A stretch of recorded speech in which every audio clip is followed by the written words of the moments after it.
Aqui tá feita a troca de óleo do câmbio do Civic, do automático. É um Civic, como eu já falei, 2004.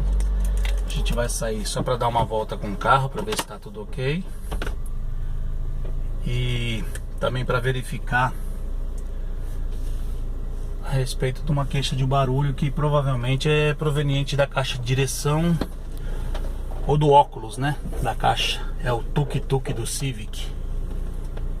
Ver se dá para pegar aqui na filmagem. Ó, tá aqui o controle.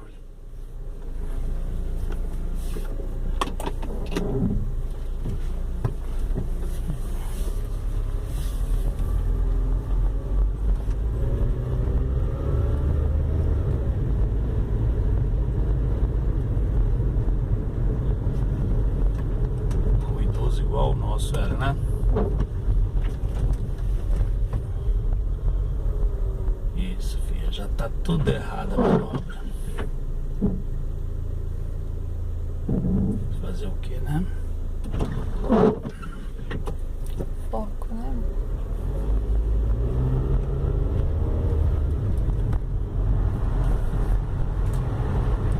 Aqui, ó.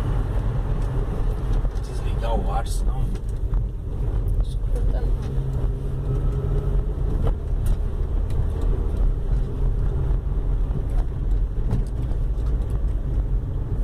não tá fazendo tuk-tuk. Que é de...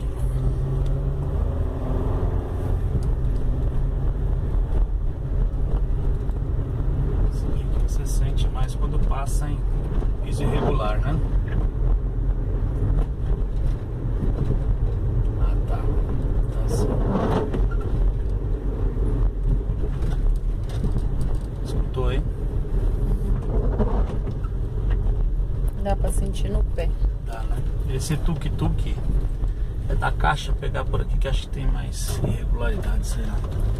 É da caixa de direção, é do óculos.